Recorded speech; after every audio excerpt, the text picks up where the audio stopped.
Hey Anita, how are ya? Hi Debbie, Judy, Denise, welcome. Who else are we seeing out there? Tina and Pam. Hi Robin and Ann. Oh, Ann, how are you? Hey Anita, how are ya? Hi This is what I Debbie, wanted to Judy, test out. Denise, Let me see welcome. if I can Who get the else are we seeing out volume there? Tina and Pam. Hi off Robin and Ann. Oh, Ann, of how the are YouTube you? Hey video. Anita, how are ya? Hi This is what I Debbie, wanted to Judy, test out. Denise, Let me see welcome. if I can get the volume off. There we go. I think I did it.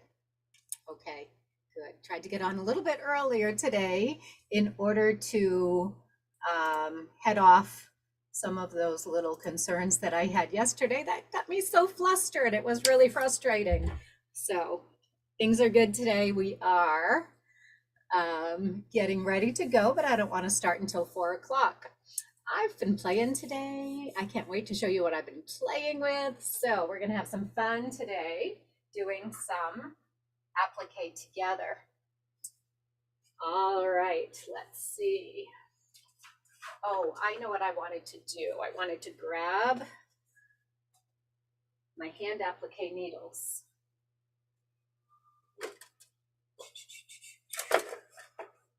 Everything's falling down.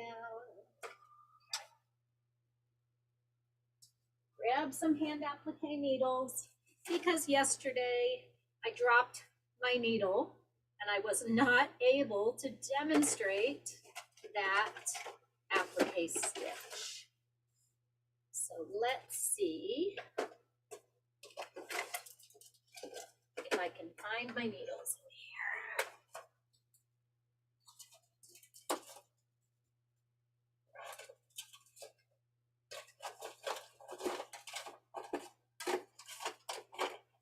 All right, let me go get a new package of needles because the ones that I want are not here.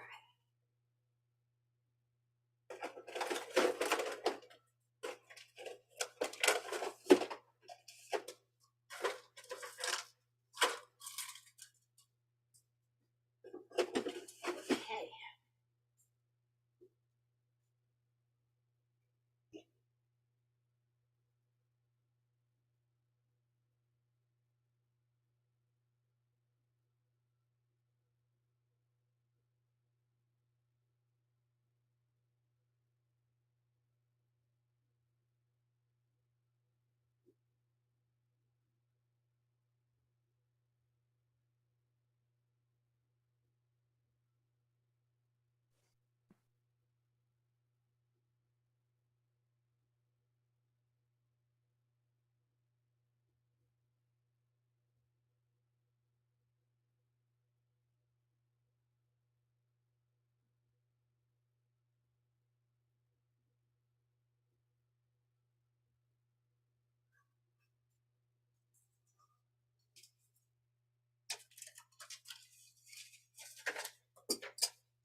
All right, everybody out there, are you seeing my workstation right now with my little owl on it? Good, good, Kathleen, I see it. Linda, thanks for the thumbs up. I appreciate that. Also, are you seeing me spotlighted? We do something when we have a big group like this where we actually upgrade our Zoom account to a large meeting. And the commands are all different. That's why things were so confusing for me over the past 2 days. Normally, I spotlight my video, and that is not true with this large meeting. It's a different command. So let me come back to you on my screen.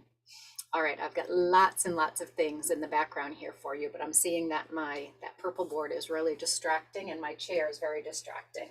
Let me get those out of the way and we will be starting in just less than 1 minute. Okay, I might want that chair. I might want to sit down to chat with all of you. But let me get rid of this purple board.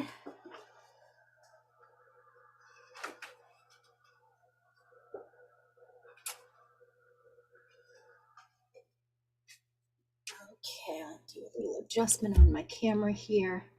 All right, I moved my cameras around a little bit. There we go. All right.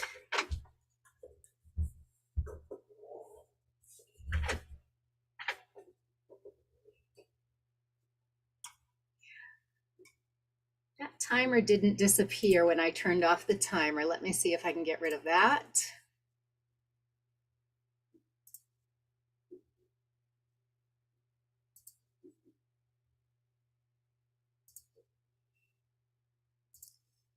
It stopped, but it didn't go away. Well, maybe we'll just let it count down and see if it will disappear when it goes down to 0.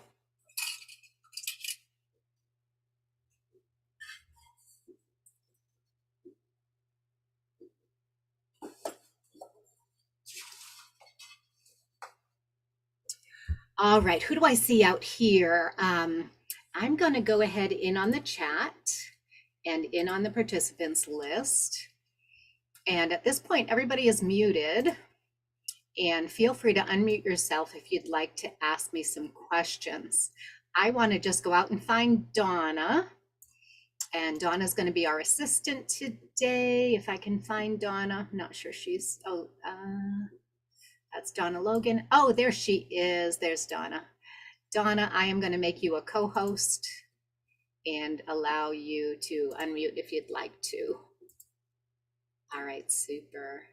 Okay. Hey, look at that. The timer. Oh gosh, now the timer ended. Let's see if we can get it to go away. All right, awesome. Well, welcome everybody. We are here at day 3 of Applique School, and I am so pleased that you are here for a 3rd session. Now, over the past couple of days, we've been talking about rotary cutting your applique shapes for fusible applique, how to make hand applique easier by either rotary cutting your applique shapes or those foundations that you can use for hand applique. And I was really frustrated yesterday because I could not find my needle. I dropped it on the ground. I did find it later, and I was not able to demonstrate that applique stitching for you. So if we have the opportunity later on, after this session, I will go back and do a little bit of hand applique with you. And I've got my thimble here now too. One of the things that I always do is use a thimble when I'm doing hand applique or hand quilting. So I want to apologize for that yesterday. I was very flustered when I lost my needle.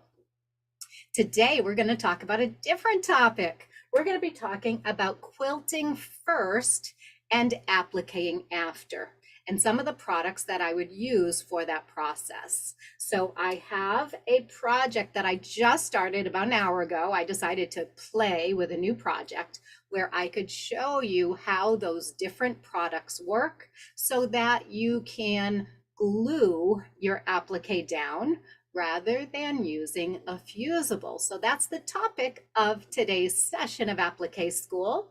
Quilt first, applique after, and we're going to be able to do that beautifully by using some glue. So I'd love to show you those products and the process that I go through when I'm designing a new quilt. So I am going to go down onto my workstation here for just a minute because I want to show you, whoops, wrong camera. I want to show you the project that I started just about an hour ago. I cut out a nice tall owl using my Leaves Galore and my Hearts and More tools. I cut out some S and Z shaped curves that I started making into the trunk of a tree and some branches on the tree. And you'll also see some little critters there from our critter series, which is in our membership area. So the critters that are there, I plan to add on, probably not the hummingbird, but I'll add the snail and my little bees, some butterflies or dragonflies in the garden below that tree. So I'm just playing with the design right now, and I'm going to ask you to help me with that process as I design that quilt, because I want to show you on this quilt how I'm going to just play with collage using some glue. Now you'll notice that background, that blue fabric, is already quilted. I sent that out to my professional machine quilter, and I went ahead and had her quilt that ahead of time. That way I could play with the applique on top and not have to worry about custom quilting this little owl after the fact. Okay, so this is going to be a fun project for us to play with together. So I'm just going to do a short presentation for you, and then we'll dive right into that little owl piece that I'm working on, and we can do some playing together with applique. So let's see if I can share my screen today. And I'll share screen number 1. There we go. And once again, welcome to Applique School. Every time I share my screen, it makes you all teeny tiny, and I have a hard time seeing all of you. That's okay, we'll just go with it. All right. So this week, we've had a chance to play with some fusible rotary cut applique, which is my specialty, and some hand applique using a Hera marker in order to help us turn under those seam allowances. I know that I don't do a lot of hand applique, but I really do love the fact that if I want to make an heirloom quilt, I have all the skills that I need to do that. I was a hand appliquer way before I was a fuser. I spent a lot of time when I was young doing hand applique, but I always felt that a hand applique quilt needed hand quilting. And once I started having my quilts professionally machine quilted, I decided that machine applique and machine quilting go hand in hand together. So I no longer do hand applique, and I no longer do hand quilting. That is a thing in my past. Today, we'll be exploring this new quilt first, applique after technique, and the quilts that are super fun to make, and they're fun to give away because you didn't spend a lifetime putting your heart and soul into a hand applique, hand quilted quilt. These are quick, fun quilts that we can give away. And this Unchain My Heart quilt that you see on the screen, it's the perfect project for doing quilt first and applique after. We're going to get into some of the challenges of doing quilt first and applique after, and I'm going to make some recommendations for you on what products to use to make your quilts come out beautiful, even though you're using this quick kind of shortcut technique. Well, I am Sue Pelland, and I love Rotary Cut Applique. It is my specialty, and that's what I teach when I used to travel around the country, but I'm no longer doing that, and now I am only teaching online.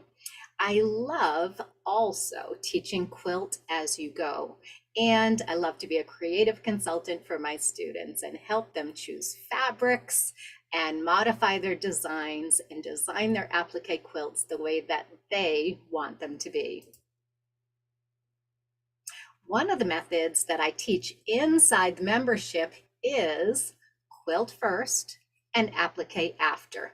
You can see that this quilt has really small applique pieces. It has those heart rings, the flower petals, the stems, and those little circles.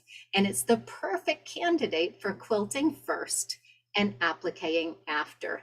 In fact, I sent this quilt out that had the embroidery on the blocks. It had the blocks, the sashings, and the cornerstones, but it had no applique on it at all. I sent that to my machine quilter, and when I got it home, I went ahead and added the heart rings, the flower petals, the stems, and the circles. Then, when I appliqued these designs down, it added to the quilting. Okay, so we'll talk about some of those challenges as we go. Okay. Rotary Cut Applique absolutely makes this process even faster. So we're already talking about a super speedy method, kind of a cheater method, and we can make it even faster with our Rotary Cut Applique shapes. When cutting fabrics for these quilts, we don't need to use Misty Fuse on the fabric. If you put Misty Fuse on the fabric, those applique pieces are going to fuse so well down to the surface of that quilt that you're going to see the stitching lines under the applique because you quilted first. So we want to avoid that. So I'm going to show you some techniques where we can avoid seeing those stitching lines.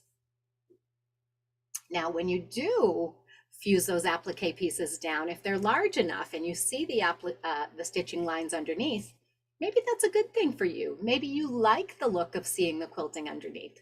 But personally, I like my applique to be sitting on top of that quilt and not stuck down into those quilting stitches. So personally, I don't like the look, but other people like it just fine.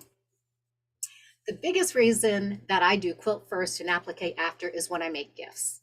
I want to make a baby quilt that's super fast and easy.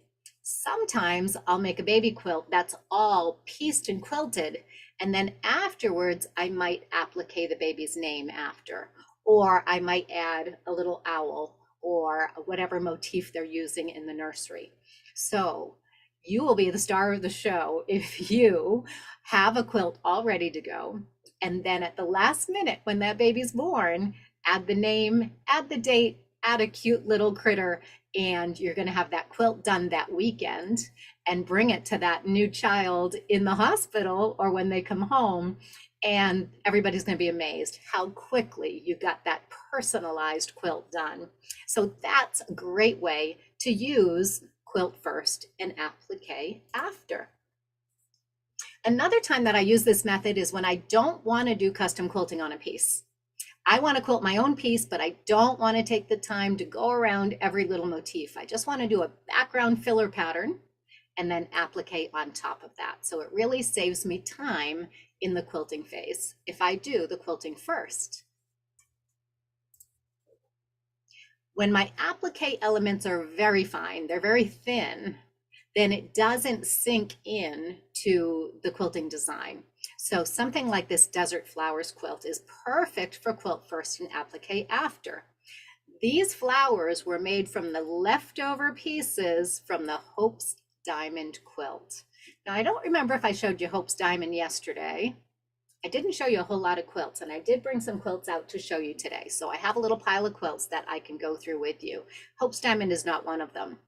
Hope's Diamond is one of those beautiful quilts where you can fuse your applique shapes, trim those applique shapes with the curves of the rulers, and we end up with a beautiful curved diamond. I think I showed you a quilt, but it had a beautiful baby on it in the slideshow yesterday, and you probably were looking at that amazing baby and not the quilt behind her. I also put it in my newsletter today, but you'll probably be seeing the cheesecake on top and not the quilt behind that cheesecake. They were both Hope's Diamond quilts. So those pieces, those flowers, were leftover pieces from the Hope's Diamond quilt, and I didn't want to waste them. They're good fused fabric, so I made these flowers and just put them on a quilted background. So it was fast, easy, fun, and it used up all my leftover scraps. Now it is demo time, but before I give you the demo of this technique, I want you to look at these two samples, and I have the samples here with me. I made these samples for when I go to shows. I wanted to be able to show people what all of these tools can do. So I just bought some pre-quilted fabric from Joann Fabrics. It's just, you know, a very inexpensive quilted. It's got a design on the back. I don't know. I just wanted something quick and easy. So I grabbed this pre-quilted fabric. I did my applique on top, and then I did my decorative machine stitching around the edges. So I'm going to show you some of these pieces because I want to kind of show you what not to do and what works well with quilt first, applique, and after. Okay, so let me stop the share here. Let's see. There we go. Okay, good. I've got you all back on my screen now. And let's go over to my demo station. I'm going to show you a couple of quilts over there that are quilted first and appliqued after. Now, one of these is the one I just showed you on the screen. This one is the Desert Flowers pattern. And when I had that quilted, I wasn't thinking about quilt first, applique after. So I used a very plain backing fabric. In fact, it's just a beige backing fabric. And I wasn't really paying attention when I appliqued after. I did a single straight stitch around my applique edges. And I know that that straight stitch is just going to add to the quilting design on the back of the quilt. And that's why I didn't decide to do a decorative machine stitch like a blanket stitch around these pieces. If you do not do a decorative machine stitch, these edges are going to fray. And I like to show you those frayed edges so you'll know what to expect. Now, I don't mind the look of the frayed edges. I call that soft edge applique, but you can see they're only frayed where I've been picking at them. When I leave these alone, they hardly fray at all, especially batiks. But if you really work at it, you can get those edges to fray. One of the things that I mentioned to you was in my little toolkit is a pair of curved snips and a pair of tweezers. Now my curved snips are eluding me today. They're not right here. But what I do with the curved snips and with the curved snips and the tweezers is I can grab onto any little frayed edges and I can clip right up under there with my curved edge snips. And with the curved edge snips, you're not going to cut into your quilt by mistake. I hate to use these because I'm afraid I'm going to catch something on my quilt. Now I use these when the quilt is finished if I need to do any cleaning up like this. Now this quilt has been washed several times and Fusible Applique holds up really well to washing, but over years and years you are going to get some frayed edges. But you can always clean up those frayed edges by using the tweezers and picking up any long pieces and trimming them down. So I call this soft edge applique, and I think it's perfect for when you're making a baby quilt because it is super soft and snuggly. So that is one of the pieces where we did quilt first and applique after. Then I have Donna's examples, and Dawn, I still have your examples here, even though I have my own, of all of the applique shapes made with the Hearts and More tool. And I want to show you this because what we did on the sample to make it quick was to fuse these pieces down. So this is where you see the quilting under the fused applique. And you determine whether or not you like that look. It does give you a little bit of dimension, but I would rather have my applique loose on the top of my pieces. And the only way to do it loose would be hand applique. Well, I'm not a big fan of hand applique because it just takes too long. And especially when I want to make a quick little sample like this, I need it to be fast. So I've come up with another method that we're going to use on the Owl Quilt. Now on the Owl Quilt, and sorry, I just picked up some of the pieces with my quilt as I was showing you the other quilt. So let me just throw them back down here. The Owl Quilt is part of our Critter series. That's part of our series of technique workshops that I give when you are in the membership. But the technique patterns were not yet complete. I had videos, but not patterns. Well, just this week, Janie and I worked on all of these patterns, and they're now available to all of our members in the membership. So if you are one of our members, go ahead and look at those technique videos. You'll find the Critter series and you'll find the PDF patterns now for the owl. So I played with these Critter series while I was writing the patterns, but I didn't want to waste good fused fabric. So I was just cutting out of scraps of fabric and I didn't have any fusible on the back. Well, now I love this owl. Even though it was just scrap fabrics, I think he's the perfect addition to this quilt. So I want to use these pieces, but I don't have any fusible on them. Also, my background is quilted. So if I fuse those pieces down, it's going to stick and it's going to show the texture through of the background. And I don't want that to happen. So instead, I'm just going to use a little bit of my Roxanne glue. Now the Roxanne glue, this particular packaging for the Roxanne glue was designed by a friend of mine. Her name is Pauline Rogers from Australia. And she designed this nice little tip so that you can get little tiny dots of glue around your applique shapes. Now, Pauline is my teacher for Quilt As You Go. I love Pauline. She does a beautiful book about quilt as you go techniques, and she does all of her applique with the Roxanne glue based it.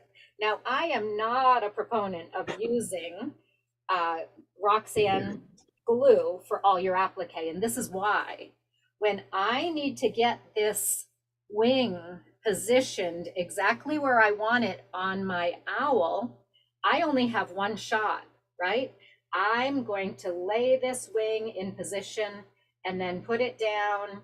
And if it's in the wrong spot, I'm going to have glue all over that owl. You can see the little dots of glue right here. So it's messy, right? This is not the nicest method if you're trying things out, but it is a great method in a pinch. It will really help you in certain circumstances. So I'm willing to use it where I have my quilting done already. So this is the technique I use for quilt first and applique after. Now I do have a second type of glue, and this glue is really interesting. I don't know where my open bottle went to. It was here a minute ago. Anyway, the liquid thread glue. It comes out as a liquid, but it dries as a powder. So this glue, when you first squeeze it out, it looks like any other glue. Hold on, let me grab my bottle.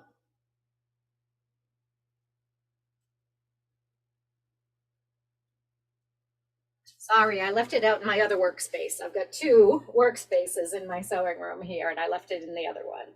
So there we go. So we've got this glue that comes out looking like a liquid, but then as it dries, it turns into a powder. Now, the neat thing about this glue, oh, and by the way, the Roxanne glue is washable. So if you do have to remove a piece, if you do make a mistake, you can take a damp cloth and you can wash off that glue, and it's not going to permanently stay in your fabric. But the neat thing about this glue is it doesn't take effect until you heat it. Now, it doesn't have that nice little tip on the end, so it's a little harder to get a thin bead of glue around the edges. But what I love about this glue is it doesn't set in place until you iron it. So what I would do is I would take a piece of copy paper and put it under here so that I can spread this around right out to the edges. And then when I press that in place, it's going to create a permanent bond when I iron it. So let me go ahead and iron this little owl with his two wings, and you'll be able to see how well that fusible glue works. Whoops, just stuck to the bottom of my iron because it's still wet. Let me get it over here. I should have used a pressing sheet. That would have helped. I think my iron might just be a little dirty from a previous project, but let me just iron that down.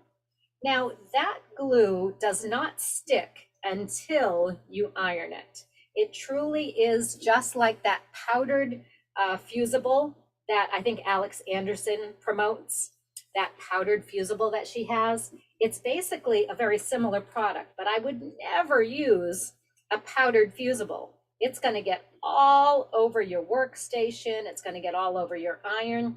It's just a mess. But when I found this liquid thread, it's almost the same thing. It turns into a powder as it dries, and then it turns into a permanent adhesive. So I'm just going to iron all these little pieces down. And then I can add this to my quilt. So what's the advantage of the glue over the Misty Fuse? In this case, I want to glue all of my owl bits down, and then I'll be able to glue this owl right to the background fabric. And I won't have to fuse it down so it shows all of the quilting. I can just put my applique elements, I can put the applique glue right around that applique element so that it's loose on the fabric, it's loose on the quilt. The only place that it's going to get glued down is right along the edges where I place that glue. So you don't have to worry, oh, his beak had no fusible on it. It was just a piece of black fabric. So I've actually got to use the glue on there, spread that out just a little bit. And you can use an artist's paintbrush to spread out that glue. So you get a nice fine coat, and then you iron it in place. Now, my friend Elaine Morton, who was here yesterday, I'm not sure if you're here today, Elaine. My friend Elaine said you can take this liquid thread and you can cut it in half with water. And that way your liquid thread will go twice as far. So one of the benefits of using the glue applique method is it is super inexpensive. One bottle of glue is gonna go a real long way. Now, I think I messed up one of his eyes. It's got, oh, I think I can get it off. It's got a little black dot on it. That's okay. Let me just glue down his last little eye here. Okay. Now, one of the drawbacks of using the fusible glue or the Roxanne Glue Base Stick, let's get his eye in place here. Okay. One of the drawbacks of using the glue is that it doesn't always hold the edges right down. If you don't get the glue all the way up to the edge, you're going to get some movement on those applique pieces. If you don't get the glue all the way to the edge, those pieces are going to move as you are sewing. So I want to make sure, especially if I use the fusible glue, the one that needs to be heated, I need to make sure that I fuse it entirely, just like the Misty Fuse. Make sure you fuse it entirely before you sew. That's going to keep the edges nice and flat as you're stitching. But the glue, it's a little harder to do that. The Misty Fuse, I put on my fabric ahead of time. So all of these little tiny pieces, even just these little antennae on my snail, they're all fused with the Misty Fuse. So when I put that on my quilt, it's all going to fuse down beautifully.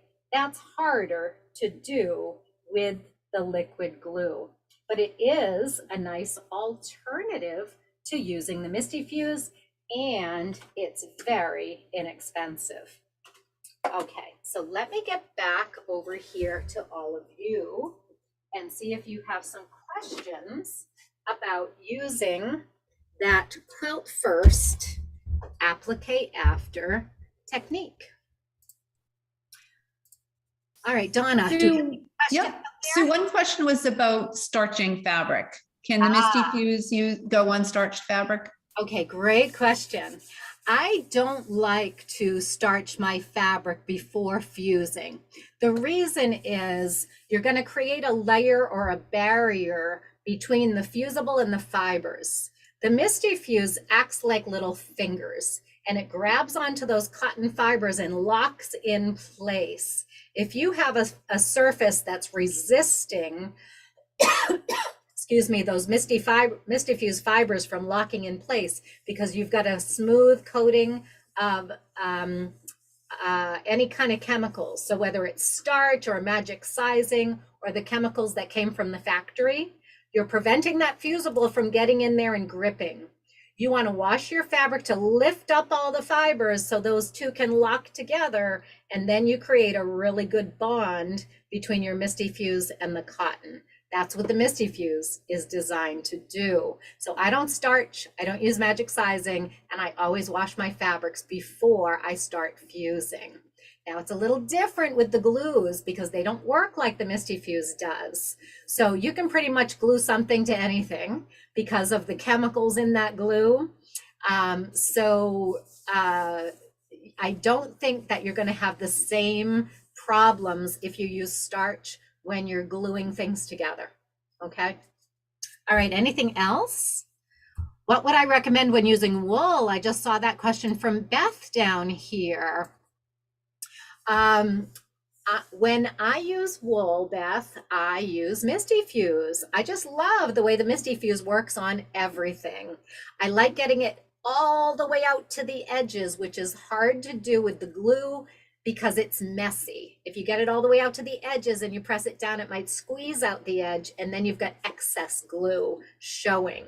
So I'm a little bit light with my glue so I don't make a big mess.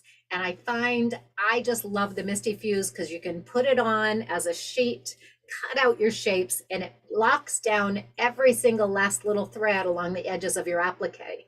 And that's not true with the glue methods. That's one of the drawbacks of the glue methods. Okay, we are going to go through that pros and cons list. Now that we've had all 3 days of applique school, I'm going to go through the pros and cons list with you, and we'll look at the positive and negative aspects of all 3 methods. Okay. Once it's ironed, the glue, even when dry, will hold. Yep. Thanks, Donna. You love the owl and the corn stalks. Oh, corn stalks, great thing, Elaine. I hadn't thought of them as corn stalks, but they absolutely could be. I was making a tree trunk, but I wasn't quite finished yet. Oh, that's great. I love it. Okay. Okay, I think I've got all the questions there. So I'm going to just return to that slideshow for just a few minutes because we want to get to that comparison chart between the 3 methods. And of course, I want to talk to you just a little bit about my business as well. So I'm going to share my screen. I'm going to share screen number 1. And there we go. So I am really curious now that you have 3 different applique methods you could choose from. Do you feel like this is your year for applique? Is this something that you now feel like, hey, you know what? That's not so bad. I think I could do that. Now I realize 3 hours on 3 different types of applique is just a drop in the bucket. I just touched on each different technique, and there is so much more in-depth understanding of this. I mentioned the other day that if you are interested in the Applique hand applique method, Kathy McNeil is a great teacher. If you want to do traditional hand applique, there are so many great teachers out there for those techniques. That is not my specialty. I've done it. I love hand applique, but it's just not what I do the most of anymore. I want to talk to you about a few cutting tools that make fusible applique easier. You can absolutely cut your fusible applique or hand applique or glue applique with scissors. Then we have something like a go cutter, right? A go cutter is great because it makes perfect applique shapes. Even with fused fabric, you can use the go cutter. The problem with that tool is that you have to buy a new die for every single shape you want to make. And that gets really expensive. So I'm not a big, huge fan of the go cutter unless you're going to do the same shapes over and over and over again. If I wanted to buy a die for an owl, it's probably going to be over $100 for that die. And I don't know how many owl quilts I'm going to make, so I can't really spread out that cost over all of my projects. So I find that the Go Cutter is an expensive option. And the same thing with the Scan and Cut. But either of those products, yeah, either of those gadgets, if you have them at home, they work perfectly well with hand applique, fusible applique, and glue applique. Misty Fuse works great in all of these cutters because it's not at all sticky like some of the other fusibles. So if you are using a Go Cutter, if you are using the Brother Scan and Cut, they work beautifully with the Misty Fuse. And then of course you have my tools. The Leaves Galore and the Hearts and More tools are made for cutting a wide variety of applique shapes. Now ahead of the curve is the membership where we have a plan to get you the applique results that you want if you want to learn how to do rotary cut fusible applique. We have a whole series of patterns and classes for the Leaves Galore templates.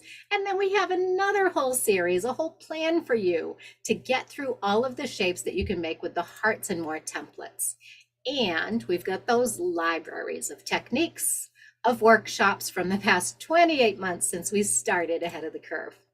There are videos that you can watch in your own time and projects that you can make at your own pace. And we also have those live workshops. So I keep adding workshops to accommodate our numbers, but that is why I said yesterday that we're limiting new members to the next 37 members because we have limited space in those live workshops.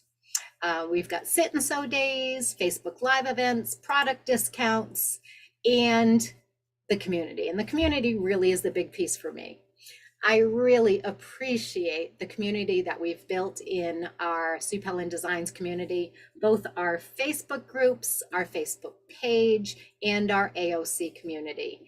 One thing that I'm really kind of adamant about is that we are a welcoming community. We make sure that there's no negativity in our circles. Now, of course, there's always ups and downs in life, and we do sometimes talk about people's ups and downs because we are a community. We're there to support each other, but we make sure that we stay positive and supportive of each other. I will not tolerate any negativity in our community. We keep it all about quilting. And we're really trying to keep the stress out of our quilting. So if you'd love to have a community like this, the AOC community is just fantastic. My friend Cynthia, she's no longer a member, but she was for quite a long time. She was one of our founding members. She said she highly recommends membership, learning so much at your own pace with great projects. And Sue is a wonderful teacher. Thank you, Cynthia. Customer service is fantastic. That's thanks to Donna, Penny, and Joanne. Applique always scared me, but not anymore. Thank you, Sue. And this was a table runner that she made in one of the level 1 workshops, the beginner workshops. Beth got the results she wanted after taking just one workshop with me. She learned how to cut those basic melon shapes when she took Melissa's quilt as a workshop. And then she went on to make this beautiful quilt that she designed herself. You'll see similar ones out there on the internet. And she won a blue ribbon at her local quilt show. And I just think that that's fantastic after only one workshop to learn how to do fusible applique. Now, when you join applique school this week, there is a bonus. Those Rotary Cut Applique templates are half off. The Essentials Notion bundle is half off, and you'll get the free PDF pattern if you join by midnight tonight. But I want to get over to, okay. We are also having a Q&A session. So a new member orientation on October 5th. From 7 to 9. So I would love, if you are interested to join the membership, I would love for you to come and join me. You can use these techniques on any future quilt. These are projects that some of my students sent in to me after taking just one class with me at a quilt show. So none of these projects were my classes. They just learned how to use the techniques, and then they started designing quilts on their own. And we do a lot of project design in our workshops as well. So this is what I wanted to get to, our applique techniques, pros and cons list. So let's talk first about fusible applique, and we're going to be comparing fusible to hand applique and glue applique. So on the positive side, fusible takes much less time than hand applique. Now, glue applique is also fast. It's just as fast as fusible. In fact, you don't have to fuse your fabric first. So I would say the glue applique is even a faster method. Okay, the fusible applique is a really short learning curve. Hand applique takes a lot more finesse, right? It takes a lot more practice and a lot more expertise. So I would say the shorter learning curve is definitely a positive on the fusible side. There's less hand fatigue because you're not sewing using your hand like this. You're not cramping your hand as you're sewing. So the hand fatigue can be a big issue. I know a lot of women that used to hand applique and they've turned to fusible because of their dexterity is either gone or they have problems with their hands. There's less hand fatigue when cutting as well when you use the rotary cut applique method, because instead of cutting with scissors, you're using your rotary cutter, and it's a much more natural action rather than squeezing and opening your scissors. The fusible applique is really soft. My husband decided to mow the lawn. You might hear him in the background, but that's okay. Fusible applique is super soft when you use Misty Fuse. The other fusibles out there are not quite as soft. So I only use Misty Fuse for my fusible applique. Now the fusible applique definitely shows off your machine skills. So if you're a really good machine sewer, you're going to show that off with the fusible applique versus the hand applique. And the fusible applique can also be used for faux curved piecing. And I've shown you a few of those quilts this week, just like my little orange peel quilt here. That orange peel quilt used to be done with curved piecing. And of course, we can do things like that with fusible applique instead. So I'll talk to you about these in just a few minutes. I'm going to put them on my lap so I don't forget to talk about those pieces.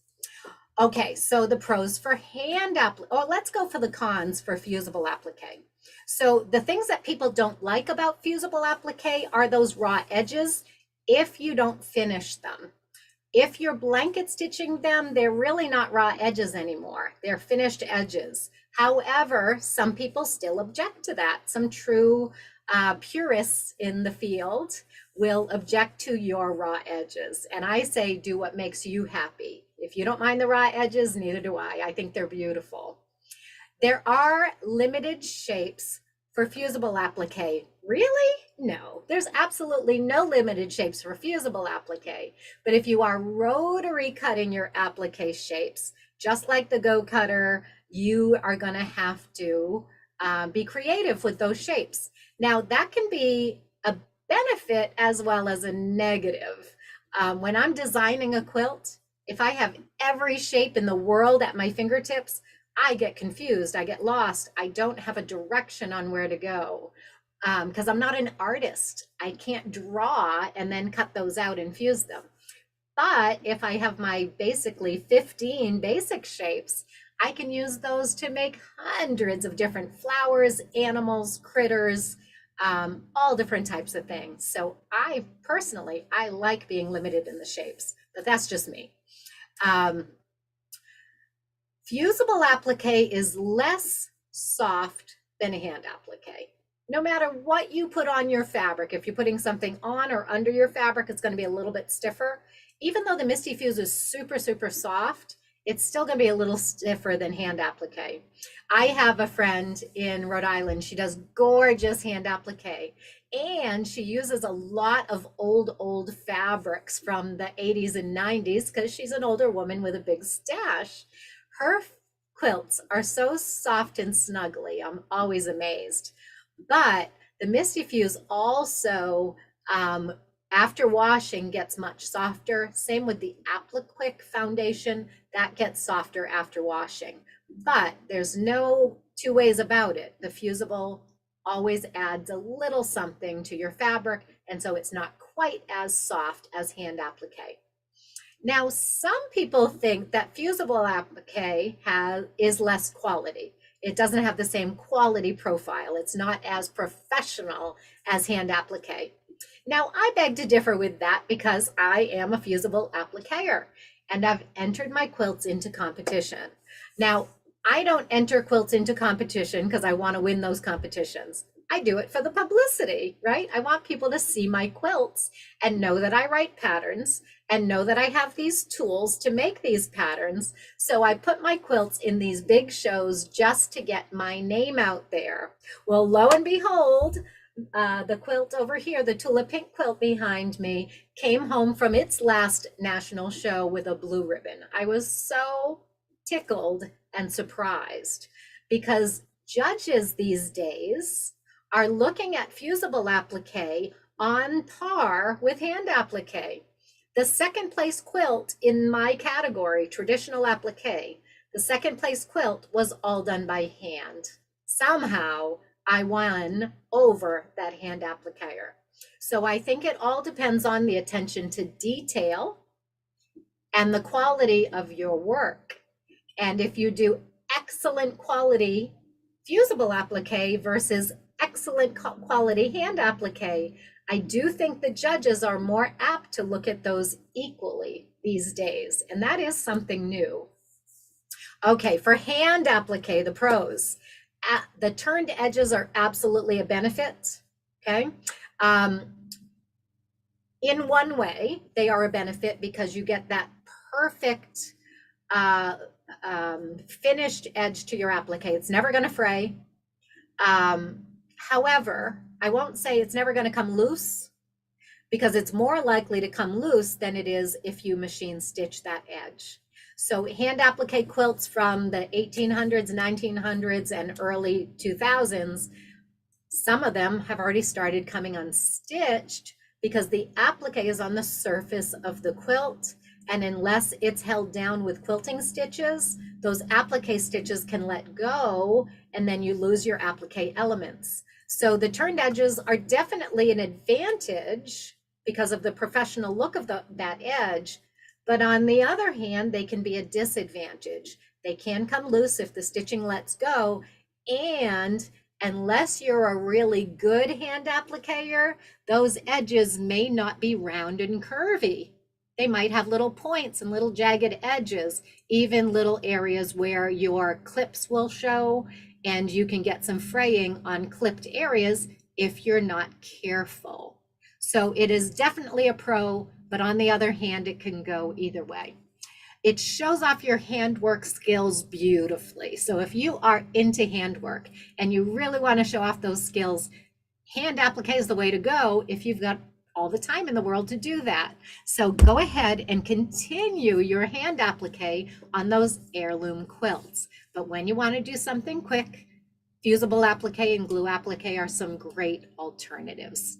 Now, I put it in the pro column because the hand applique truly has the highest perceived quality, and I will not argue that point. If I were to purchase a quilt, I would absolutely want the Baltimore album quilt that was all done by hand applique and hand quilted, because I'm a traditional girl and I grew up that way. That hand applique and hand quilting to me wins out above Fusible applique and machine quilting. But that's just me. I'm very traditional. Unlimited design choices with hand applique, absolutely. You can make anything, teeniest, tiniest little things to, anything at all you can make with hand applique. One argument there is I can't get as nice fine a point on leaves, on really fine tapered leaves, or the beak of a bird. I can't get to such a fine point like on my um, hummingbird here. That real fine point on his beak. I can do a better job at that with fusible applique, even if I'm stitching it on the sewing machine, the point of his beak. I can get really, really fine, and I can't do that quite as well with my hand applique. Maybe my skills are not that great, but I have seen it even in the most professional quilters. Their points are not always perfect. Portable. Okay, that's a huge plus for hand applique. Bring it with you. You're not tied to your machine. So that is absolutely a huge advantage to hand applique. But it does take more time. It's harder to cut your pieces accurately because you are cutting with scissors. You can cut with your rotary cutter for hand applique, but of course you've got to turn in those edges. It does require a high skill level. So I would say that's a negative, or it could be a positive because it really shows off your skills. But if you don't have the skills, it can really show off the poor quality of your work as well, where fusible applique is much more forgiving. The hand applique requires more hand dexterity for cutting and stitching. Now the glue applique is super fast. You've got unlimited shapes. It is soft and it's really inexpensive because that glue goes a long way. And you can do the quilt first, applique after method. So those are all positives for glue applique. But you've still got the raw edges. It totally has a low perceived quality. So people that are true purists will not love glue applique. But I'm going to argue that it really gets you through in a pinch. It's not for everything, but it can be very helpful. It is more difficult to stitch cleanly. The Misty Fuse holds your applique much better, and you're going to get better machine stitches around the edges with less puckering or movement of your fabric. The glue applique will fray a lot more than fusible. So if you are looking to do raw edge applique and you want it soft around the edges, don't use the fusible, use glue, because it will definitely fray more at the edges. It requires some skill because the glue, you got to really be careful. It's going to be a little bit messy, right? I put requires more skill under cons, and that is truly not true. Glue applique doesn't take any skill. You're gluing like you glue two pieces of paper together. So that's not a lot of skill. What takes a lot of skill is getting those edges to stitch cleanly. You're going to have better machine skills because your edges are not glued down as well. So you're going to have to really work with your machine to get good quality stitching along your edges. So that is the pros and cons checklist that you had when you signed up. So I want you to think about what your favorite applique method would be, or think about what's the end use for the quilt.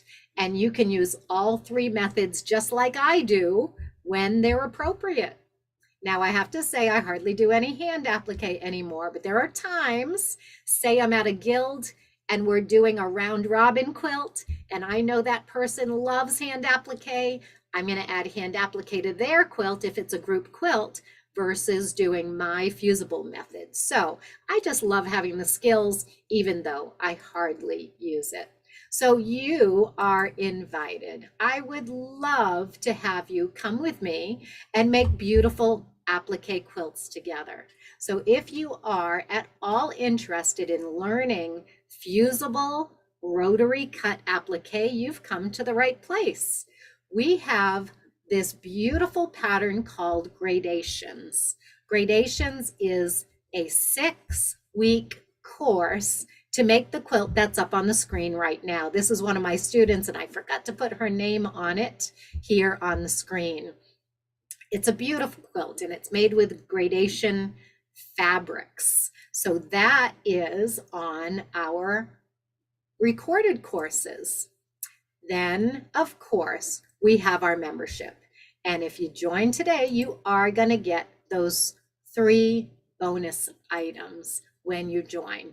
Now, new member orientation is next Wednesday at 7 p.m. I had to change it. I had said it earlier, but I'm babysitting my god babies on Wednesday. My niece had to work out of town. She's up in Vermont. So I'm heading to Rhode Island to babysit the grandbabies. So I had set it from 4 to 6. Now I'm going to need to have it from 7 to 9. So all of the paperwork that goes out to you will say 7 to 9, as well as a Zoom invitation. I'm going to keep membership open as long as we have spaces to fill, but the sign-up bonuses go away on the 4th. Okay, the fast action bonus ends today at midnight. The other 2 bonuses, the 50% off your tools and the 50% off the Notions bundle, that will end on October 4th, because I need time to get you into the new member orientation. So we do have a deadline of October 4th to join the membership and still get the other 2 bonuses, but membership will be open longer. But this is really the best time because it's bonus time. Okay, so I'm so happy that you've been here today for Applique School, because I just love spending time with all of you, and I love sharing my passion for Fusible Rotary Cut Applique. I'm going to just close my screen and stop the share and answer any further questions that you have, whether it is about your membership or about signing up for classes, about what's in the membership, about glue applique, hand applique, or fusible applique.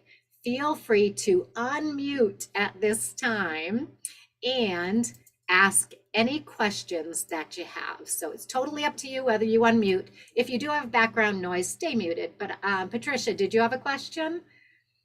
I just had a question about, I joined last night and I went on the website and I was looking for that Notions bundle and I couldn't find it on there to order it. Oh, okay. So I can put the link out. Thank you, Donna. I appreciate it. Thank you. Thank you. I am going to give you a little hint for searching the website.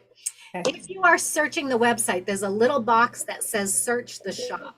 First of all, always search the shop instead of the website, because then if it just comes up in conversation, it won't bring you there. But put in a keyword and just one keyword. So you could put in bundle or put in Notions, and that's the easiest way to find it. Because if I spell something a little differently than you do, put a space or a hyphen or something, it won't pop up with the same name. So try to use a short keyword. All right. Thank you. All right, Patricia, Donna's going to put the link right up there to you. And Thank you. thanks for joining. I'm happy to have you. Yeah. Happy to be here. All right, excellent. Now, I did see that some of our newest members have already signed up for Monday's workshop. We do have a workshop on Monday, and that is Janie's coat. And then we have another workshop the following week. It's actually a 2-week workshop, and that one is Sienna Rooftops. So if you are a new member, you are welcome to sign up for those workshops. I'm not doing orientation until the 5th. That's after Janie's coat. So if you want to sign up for Janie's coat, it would need to be probably today to get you all the information you need so you can get your supplies ready. But the other workshop, Sienna Rooftops, will be in plenty of time that you can come to new member orientation. I'll show you how to sign up for your workshops, and you can definitely get into Sienna Rooftops. Okay, I'm going to go on to gallery view so I can see everybody instead of just me, and see if there's any other questions out there. Yep, there were a couple of questions a bit back that I didn't answer, and one was about darker fabrics showing up with applique. You know, when you fuse things together and having the light on dark fabric, light on dark fabrics. Yeah, or vice versa. Good. So how do you solve that? Okay, great question. I cut away my applique shapes that go behind other shapes. So I'm going to, I'm on the big screen now. Does everybody see me nice and big on the screen? I'm going to show you an example back here on my, Yes. Let's do it back here on this quilt. So when I have a lighter color going over a darker color, so say this lighter green. We can't see you, Sue. You can't see it. Oh, I'm out of the I'm sorry, I'm out of the camera. Let me move my camera. Here we go. That's the quilt. That's good. Show you. Yeah. So here, where I've got the lighter green color going over the darker blue, I can cut away the fabric that's behind, and I'll cut it down to about an 1/8 or 1/4 of an inch. That 1/8 of an inch will be behind my blanket stitching. So that's going to have like that heavier stitching anyway. So that 1/8 of an inch or 1/4 of an inch is not going to show underneath. Now that's a really poor example, especially with a good quality fabric like this, because this one didn't show it through at all, and I didn't have to trim. But there are times when I do need to trim one dark color to go behind a lighter color. So trimming is one way to handle that. Another thing is that if you use glue applique method and you glue the one that's on top, then it's not going to stick like the Fusible does. The Fusible really makes two fabrics stick together and that darker fabric show through. But even with hand applique, I trim away the excess fabric underneath if it shows through. So I do the same with hand applique, Fusible applique, or glue applique. I make sure that I trim to about 1/4 of an inch so that that darker fabric doesn't show through the lighter color. So I hope that helps. Okay. And It there were does, a thank you. couple of questions about the size needles you use for machine appliquing and the stitch length. Okay, great. So I do use a stitch length of 2 and 2 on my sewing machine. So 2 millimeters in length and 2 millimeters in width. And you're not seeing me. Let me get back up here. I'm showing you with my hands, but I'm not where you can see me.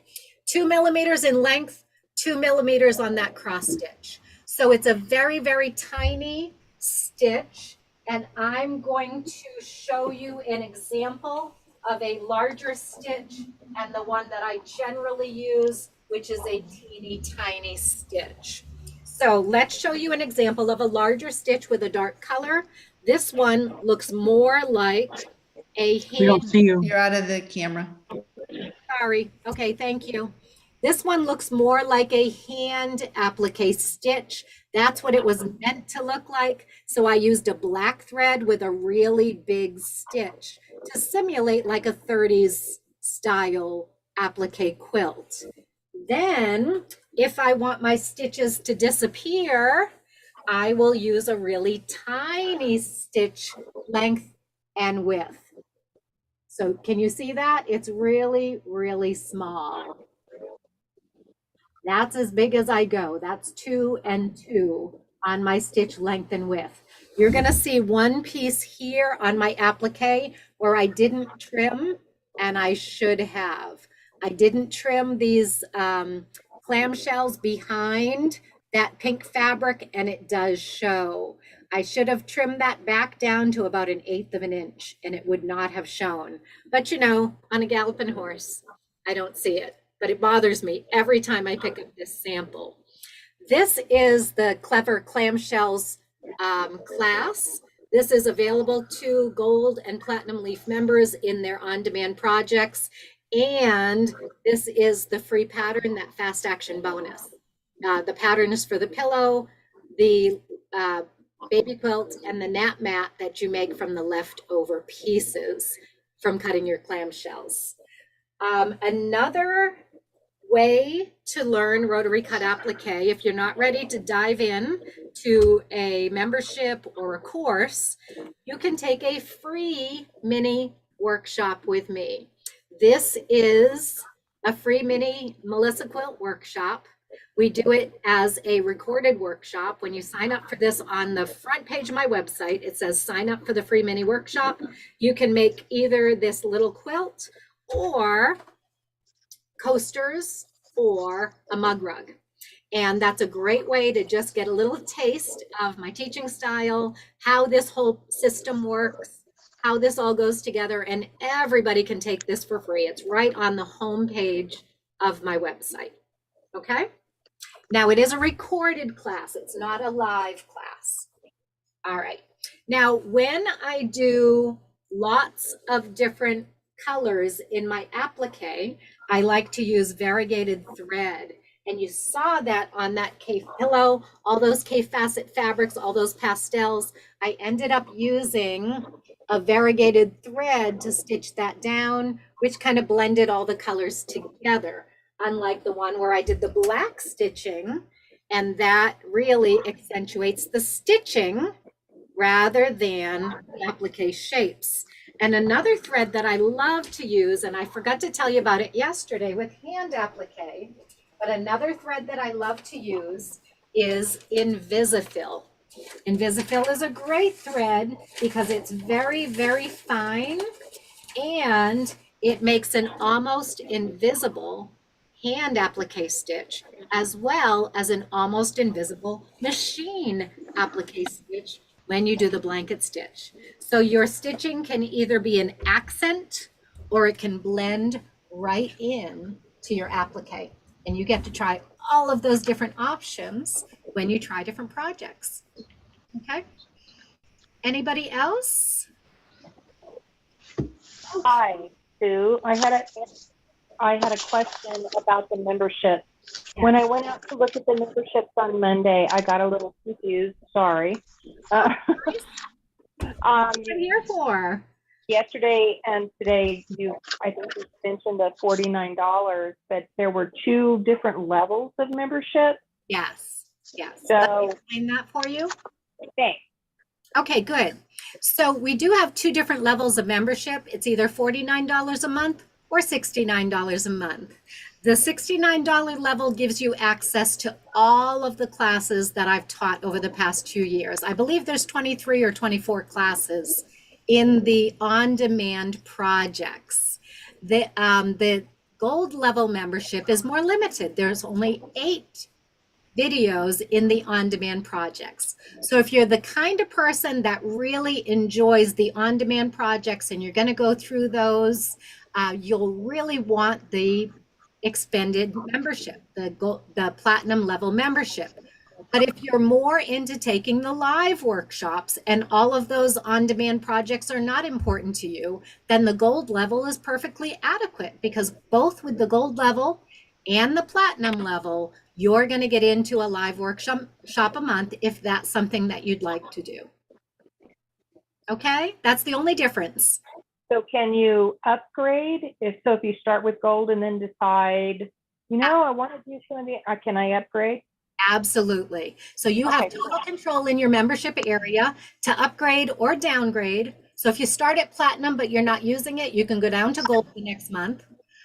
So you pay once a month. As long as you do that upgrade or downgrade before your payment period, you'll be good. Okay. You can also do a yearly payment, and you save 2 months every year if you do the yearly payment. So the yearly payment is $490 for gold members and $690 for platinum members. That gets you the whole year, but you're only paying for 10 months. Now, all of the memberships renew automatically. They keep going until you say stop. But you don't have to tell me stop. You can do that right from your member area, okay, right from your account. You can stop it, you can pause it, you can upgrade, and you can downgrade. Okay, thank you. Thank you so much. Good, good. Anybody else? All right. Well, I think we've answered all of your questions, and I know it's Friday night and you probably have better things to do than sitting here and listening to me talk. But I will be here for another 5-10 minutes if anybody has any other question. Darlene, what are you getting your fabrics ready for? Is that for Janie's coat? Darlene's muted right now, hon. I can't hear you. I can't hear you. You're muted. There we go. I washed all my jelly roll strips, and I've got about 6 of them fused, and I'm fusing some more. So okay. I'll be fusing all weekend. Oh, I don't think you're going to need to, Darlene. Did you see Janie's tip about fusing jelly roll strips? Yeah, I put them all together. Yep. And then spread the Misty Fuse over them, and then I just cut them apart with the scissors. Yeah, and if you let it, rather than tear them.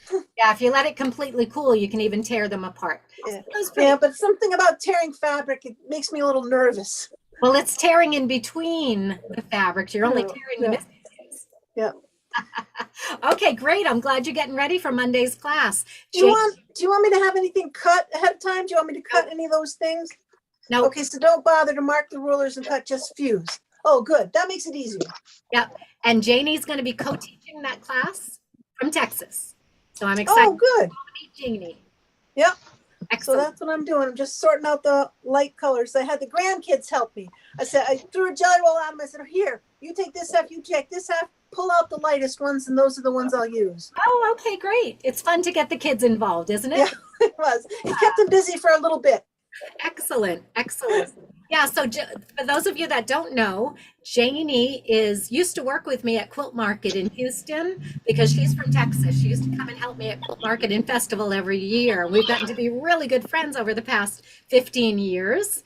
And then when COVID happened, I said, hey, Janie, why don't you become my pattern tester instead? So she is a certified instructor. She's my pattern tester. She writes patterns with me, and she's going to teach on Monday Janie's coat. Now this is a Joseph's coat pattern, but it's not done with curved piecing. So we had to rename it. And I thought in honor of Janie, who made our sample, we would call it Janie's coat. That's why you hear that silly name all the time. All right. Hey, B, have you gotten your quilt off to Japan yet? You did. Okay, good. You look terrific. I'm glad that it looks like you're feeling well. Good, good. Okay, good. Anybody else have any questions for me, or do you want to know anything more about the membership? Did you want to hear from any of the members that are here? Did you have any questions for them? We've got Darlene here, Linda Ivy. Elaine's not on screen, but she is here. Jackie. Jackie, are you a member? No, not yet. You're not. Oh, your name is so familiar. You've done other projects with me. I did. I did the Magical Garden. yes. Yes. Okay. Okay. Good. And I just have slacked off a little, had some health issues, so now I'm getting back into it. Okay, Jackie, I knew the name, but I didn't remember seeing you in any of the membership classes, but Yeah. I'm glad you're here watching. That's great. Thank you. Excellent. Jean's out there, but she's not on her screen right now. We got a lot of people that are not showing their faces. They're being shy. Oh, Sandra Kennedy's here on my second screen. She's a member as well. Kathy H is here. She's a member. All right, super. Well, then I'm going to let you go about your merry business on a Friday night. Have a wonderful time. Enjoy your weekend. And I'm looking forward to seeing you. Oh, Venus, did you have a question? No, you're good. Venus, you had a question yesterday. Can you hear me? Yeah, you had a question yesterday about PayPal and credit cards, right? Yeah. Yeah, Can you hear me? Yeah, I can. Did you have a different question? Okay. You want me to answer that one? No, that's it. When I go there's a place to have my card scanned to use with Stripe. Yeah. But there's no PayPal link there, and I don't know how to get to it. If I continue to the next page, then it tells me my information is not complete on my card, but I don't want to put a card in. I want to use PayPal. Donna, So you got any suggestions? Is there where I look for that? yeah, Donna, you want to handle that one? or- Sure, I'm sorry, Sue. Go ahead. I had responded. I thought someone was getting back to Venus. I did respond to the question that I was asked earlier. The membership subscription process works with Stripe and not set up with PayPal. So Oh, membership needs the Stripe. Okay, thank you, Donna. Okay. Donna's my technical guru.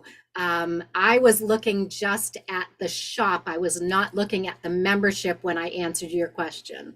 So sorry about that. No problem. Well, that'll help me save another hour looking. Oh, I'm so sorry. Thank you, Donna. Thanks, Donna. No, it's okay. You're welcome. Sue, it's Yeah. Elaine here. Hi, Elaine. I just want to share with everyone that I've been over a year almost 2 years now, I think. And I have been so happy to be a member of the Ahead of the Curve. I've learned so many wonderful patterns. Watching you design, there's what you mean to learn, and then there's all the other things you end up learning just watching you. Oh, thank you for that, Elaine. That makes me happy. It's so much fun for me to share what I'm designing with you, to do design classes with you. And what Elaine said is they're the things that you set out to learn. You're going to learn those, and then you're going to learn other things along the way. So thank you, Elaine. You're so sweet. Elaine is one of our members from Canada. Oh, Debbie's out there too. Hey, Debbie, I hadn't seen you earlier. Sorry, I didn't call you out. Nice to see you. Debbie just spent a week up with me up in Maine at a retreat that we had way up in Maine in Acadia National Park. We had so much fun up there. A lot of fun, and I've been cutting this month's shapes for the tuliping while I'm listening. Okay. So Debbie is making the quilt that we were looking at before, the white one. She's making that quilt, and she's busy cutting her pieces for that. A lot of our members do everything with me, not only the membership, but if I design a 9-month project, they want to do that too. We always have discounts for members. Our platinum members got half off all of those projects. So or the Tulip Pink project. So that's something that we try to do to keep our members engaged, having fun, and doing all of the different options that I offer. All right. Any other questions? I think we need to call it a night. So I need to go make dinner. I had one more, Sue. Oh, go ahead. Sure.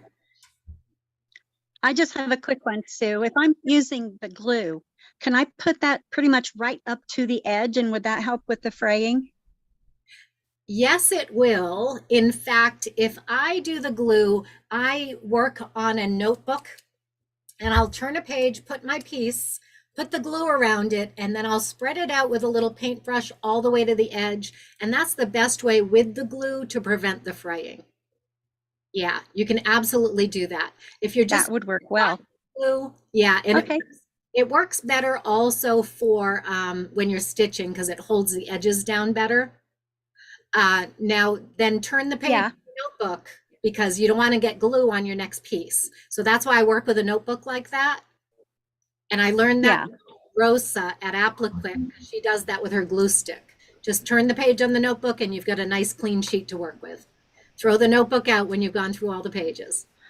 And just, okay, one more quickie. Sure. Do you know of any dark stabilizer, and can I use stabilizer and then use fusible? I'm talking about like if I'm going to put light colored things on a dark background quilt, not stacking applique, but appliquing right onto a dark background, which is the background of the quilt. Is there a dark fusible or dark stabilizer that I can put on the fabric first? And if I do use a stabilizer, is the fusible going to hold that long term? Okay, so the difference between stabilizers and fusibles, they are totally different. Okay, the stabilizer is used under your work to prevent your stitches from bunching or puckering. The fusible is made to glue things in place. So the answer is yes, there is a dark fusible, Misty Fuse Black. So if you're doing fusible applique, but the problem is, I think your thought process might be, let's think through this together. If you're putting a dark fusible, it's not going to prevent that dark fabric from showing through. It's actually going to add to it, right? It's dark on top, on the back of your light color.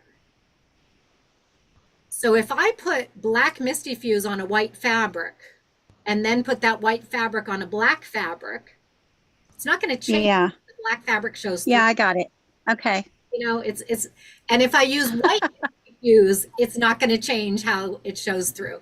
The fusible melts in between the layers. It becomes clear and it doesn't give you any shadowing benefit. Even the black? Yeah. Well, not clear, but it's not going to back your fabric in a way where it's not going to show through. Okay. It's not going to be opaque. No. No, it's not. So, Okay. so as far as you mentioned a stabilizer, what I think you're kind of talking about is a lining. What you need is a lining.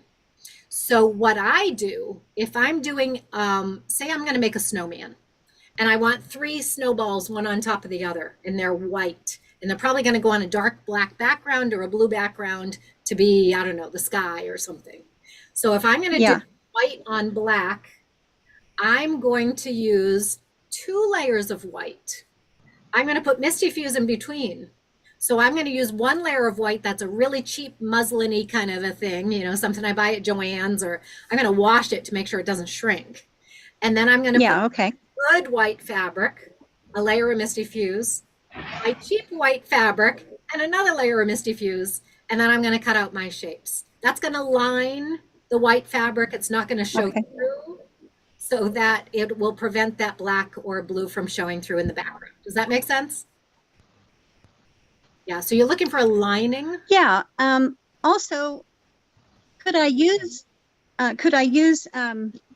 batting, cut it smaller than the applique shape by maybe 1/4 inch? Yes. To give some padding there too. And then put glue around the edge where there is no batting. Absolutely. Now, you are going to see the edge where the batting cuts out. But if you do a blanket stitch that's big enough to incorporate the edge of the batting, it will blend it down so it will not be as noticeable. But yes, I've done that before. It gives you a little bit of that trapunto look. Okay. And I've done that with Misty Fuse. That would be great. Too. Yeah. I've done it with Misty Fuse because if you leave that last 1/8 or a 1/4 of an inch without the batting, you can fuse that right down to the fabric and do your blanket stitching. You could also do it with the glue. Awesome. All right. Oh, I'm excited. I would definitely use a cotton batting for that so it'll stretch less and stay in place better. Okay. Okay. And use a white. Thank you so much for your time. I appreciate it. No problem. Venus, use a bleached batting if you're going to do that on a white fabric. Even the cream color batting may show through the white and turn it a little yellowish. Bye, Sue. Yeah. I think I'm going to go do dinner too. All right, Darlene. Excellent. Nice to see all of you. Yeah. Any other Have a great weekend, everyone. All right. I'm going to head out too. Have a great weekend. So nice to Thank see you. all of you. Thank you, Elaine. And I'll look forward to seeing some of you in the membership. And make sure that you sign up for that free mini workshop. If you're not interested in the membership, you just want to learn how to use the Leaves Galore tools to cut out your applique shapes, go to my website, check out that free mini workshop right on the homepage. And I would love to hear your results and see your quilts. If you ever make quilts with my tools, please send me pictures. Good to see all of you. Take care, everyone. Thank you, Donna. Bye-bye.